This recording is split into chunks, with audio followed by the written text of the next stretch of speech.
Сәлем, құрметті достар, қалдарыңызға сіздермен Дәурен Ілесхан.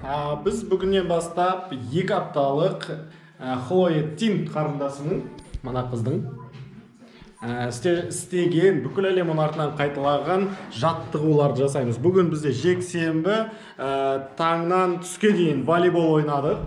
Алпамыз көрді. Көресің ғой.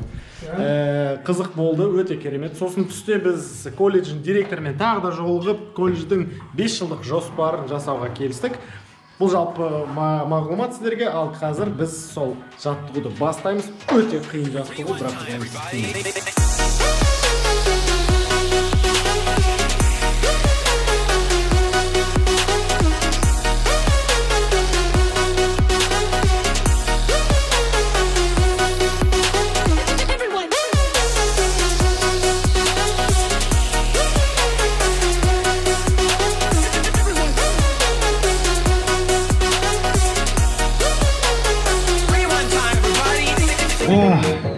міне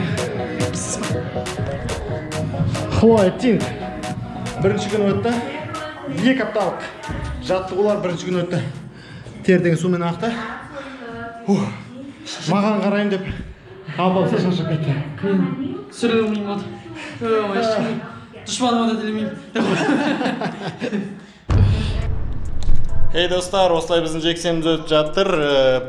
Спорт және жанұялық күн қылып өткізуге тырысамыз жексенбі күнді. Оның арасында сіздерге мынандай Астананың әдемі көрінісін көрсетіп кетейін. Қараңыздар, неткен сұлу. Мына жақта бізде экспо бар. Былай қарай жақта аэропорт. Мына жақта жалпы сол жағалау, ар жақта көріп тұрсаңыздар Нұрлы жол вокзал бар. Мен өзім Астананы негізі өте қатты жақсы көремін. Астананы өте қатты жақсы көремін, өйткені осында менің студенттік уақытым өтті. Байқасаңыздар, студенттік қай жерде уақыт өтсе, адамның студенттік уақыты, сол қаланы жақсы көріп отырады. Мысалы, Алматыда оқыған жігіттер мен қыздар Алматының тауларын сағынып жүреді. Мен Алматыда оқымағаннан кейін жақсы көремін, барғым келеді, бірақ Астана секілді ол орны бөлек Астананың негізі.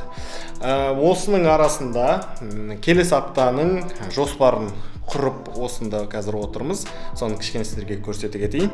Негізі жоспарды құру маған әрдайым қиын болады. Өйткені мынандай ақ парақты аламын. Бұл А3 форматындағы парақ. Бұл аппақ тап-таза параққа бір нәрсе жаза бастау, яғни мынау сіздің өміріңізде елестетсеңіз, бір нәрсе жаза бастау өте қиын. Оның алдында міне былай бүкіл тізім жазып шығамын. Не болды, қалай не істеу керек, қай өмірінің қай тармақтарын алу керек деген секілді, оның үшін не істеу керек деген секілді. Бірақ бұны жазған жеткіліксіз, одан кейін оны кішкене визуализация жасап, мынандай 4 өмірдің тармағына бөліп қойдым. Дәл қазір мына жерде көріп тұрсаңыз өзім, яғни я деп қойдым, өзім туралы, яғни бұл өмірде өзіңізден маңызды ешкім жоқ, өзіңізді қарайсыз. Екінші, жанұяңыз, сіздің айналаңыздағы адамдар. Жанұяны жазасыз, солармен қалай қарым-қатынас жасау, оларға қандай жылы лебіз көрсету. Үшіншісі бизнес, яғни сіздің табыс тауып жатқан және табыс табуды жоспарлап жатқан мәселелерді осынан көрсеңіз болады. Және төртіншісі бұл социальный проект, яғни қоғамдық проекттер. Дәл менің өмірімде ол Жамеко. Яғни Жамеконың стратегиялық план жасау керек. Осы аптада колледждің директорымен кездестік деп айттым. Құдай қаласа колледжді келер 5 жылда өте керемет бір жаңа дәрежеге шығаруға тырысамыз. Жастарға жол беріліп жатыр. Қазіргі таңдағы колледждің директоры мен білімше 90 жылғы жас жігіт, энергиясы жалындап тұр. Сондықтан да міне біздің де уақытымыз келіп жатыр. Енді көрсету керек біз деп ойлаймын. Осыған дейін айтып едік, жастарға қашан жол береді екен, біз қашан өседі екенбіз деген секілді. Міне келіп жатыр, сондықтан да біз осылай тырысып бүгін сонда бір шешімге келдік. Келер уақытта колледжіміздің трансформация болуына бір себепкер боламыз деген ойдамыз. Жоспарлау туралы жететін болсақ, мынандай визуализация жасап алғаннан кейін келер аптаңызды дүйсенбі, сейсенбі, сәрсенбі, бейсенбі, жұма, сенбі, жексенбі деп жазып, әр бір жасайтын жұмысыңызды уақытымен бөліп қоясыз.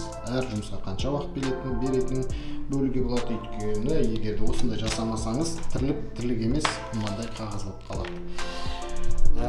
Бұл уақытты жоспарлау тек қана мен ғана істейтін нәрсе емес. Алпамыс та бізде жасайды. Алпамыстан сұрап көрейік, қалай өзінің уақытын жоспарлайтынын. Алпамыс, қалайсың? Жақсы. Сен уақытыңды қалай жоспарлайсың? Мен уақытымды кімдей сағатымен, минутымен. Көрсетші.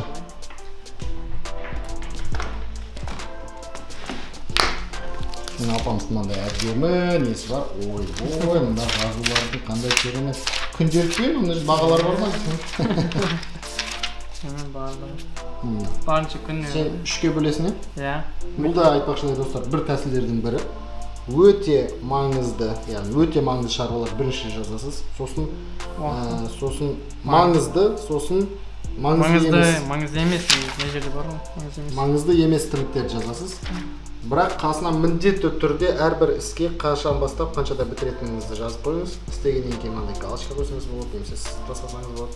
Мынандай қоймасаңыз, мынандай жазуды, қасына уақытты, съемканы сіздер, мысалы съемканы өте ұзақ жасап кетсеңіз, мынаны істемей қаласыз. Кейде сондай болып тұрады. Как положено деп қой. Молодец. Бүгінгі монтажды мен 19:00-ге дейін бітіруім керекпін. Бітіру керексің ба? Қазір 19:24. Плюс 18:27. 18:27. Бітіре аласың ба? Жоқ, менде плюс-минус уақыт бар. Плюс-минус. Мына видеоны тез жазып бітірсеңіз, бітірем десең. Сондықтан да достар, сіздермен қоштасайын. Алпамыс өзінің уақыты бойынша тез осы видеоны монтаж жасасын. Ертең таңғы 8:00-де сіздерге шықсын. Әлі холодильник тазалау керек. Уақыт бар. Холодильник тазалау керек па? Сондай өмір болғаннан кейін холодильникті де тазалап тұру керек. Сіздер ойлаған шығарсыздар, біз әрдайым бір машинада жүреміз, әрдайым бір күліп ойнап жүреміз деп, бірақ өмірлік тіршілік серіктес деп отырмыз. Сау болыңыздар. Жақсы, пока.